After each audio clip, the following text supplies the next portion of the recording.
Hi, എൻ്റെ വീഡിയോയിലേക്ക് എല്ലാവർക്കും സ്വാഗതം. ഞാൻ റാഗിപ്പൊടി കൊണ്ട് പുട്ടുണ്ടാക്കുന്നതുകൊണ്ട് കാണിക്കാൻ പോകുന്നത്. നാളികേരം, പഴം, പഞ്ചസാര ഇട്ട് ഇളക്കി അങ്ങനെ റാഗിപ്പൊടി, ജീരകം ഇട്ടിട്ട് ഉപ്പ് കുറച്ചിട്ട് അത് നമുക്ക് കുഴയ്ക്കണം കേട്ടോ. വെള്ളം കൂട്ടി, പാകത്തിന് വെള്ളം കൂട്ടി അത് കുഴച്ച് നമുക്ക് പുട്ടിൻ്റെ മാതിരി വെള്ളം അധികം ഇല്ലാണ്ട് കുഴച്ചെടുത്ത് നമുക്കതിൽ കുറച്ച് അരിഞ്ഞ് വെച്ചുള്ള നേന്ത്രപ്പഴം, നാളികേരം, പഞ്ചസാരയും കൂടി മിക്സ് ചെയ്തത് അതിൻ്റെ കൂടെ നമുക്ക് കുറച്ചിട്ടിട്ട് ഇളക്കാം കേട്ടോ. അതൊന്ന് നന്നായി ഒന്ന് നനച്ച് എല്ലായിടത്തേക്കും വെള്ളമൊക്കെ ഒന്ന് എത്തി ഉപ്പും ജീരകമൊക്കെ ഒന്ന് എത്തിയതിന് ശേഷം നമുക്ക് അതിൽ നിന്നെടുത്ത് കൂട്ടി ഇളക്കിയതിന് ശേഷം അതിലേക്കിടാം കേട്ടോ.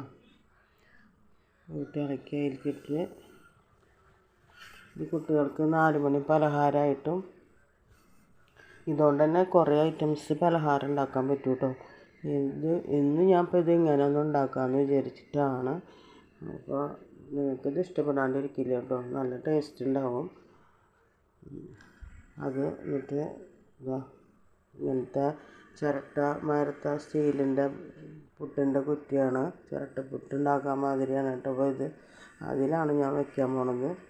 എന്നിട്ട് ആദ്യം തന്നെ കുറച്ച് പഴം, നാളികേരം, പഞ്ചസാരയൊക്കെ ഇട്ട് ശർക്കര വേണമെങ്കിൽ ശർക്കര അരിഞ്ഞിടാം കേട്ടോ, നല്ല ടേസ്റ്റ് ഉണ്ടാവും.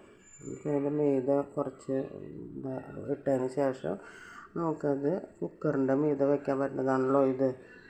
അപ്പോൾ അത് അതിൻ്റെ മീതെ നമുക്ക് അടച്ചതിന് ശേഷം അതിന്മേൽ വയ്ക്കാം കേട്ടോ. ആവി വന്ന സാധാരണ പുട്ടിൻ്റെ മാതിരി തന്നെ നമുക്കതിലിപ്പോൾ ഒന്നും ചേർക്കേണ്ട കാര്യമില്ല.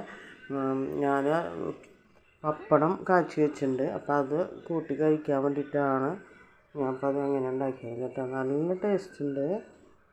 പപ്പടം കൂട്ടിയത് കഴിക്കാൻ നിങ്ങൾക്ക് ഇഷ്ടപ്പെടുന്നെങ്കിൽ ലൈക്ക് ചെയ്യുക, ഷെയർ ചെയ്യുക, സബ്സ്ക്രൈബ് ചെയ്യുക, ബെല്ലൈക്കൻ അമർത്തുക. പിന്നെ എൻ്റെ വീഡിയോ മുഴുവനായിട്ടൊന്ന് കാണൂ കേട്ടോ. എൻ്റെ വീഡിയോ ആദ്യമായിട്ട് കാണുന്നവരാണെന്ന് വെച്ചെങ്കിൽ സബ് ചെയ്യുക, കൂടെ നിൽക്കൂ കേട്ടോ. ഇത് സൂപ്പർ ടേസ്റ്റാണ്. നിങ്ങൾ അതുമാതിരി ഉണ്ടാക്കി ചെയ്ത് നോക്കൂ കേട്ടോ, സൂപ്പർ.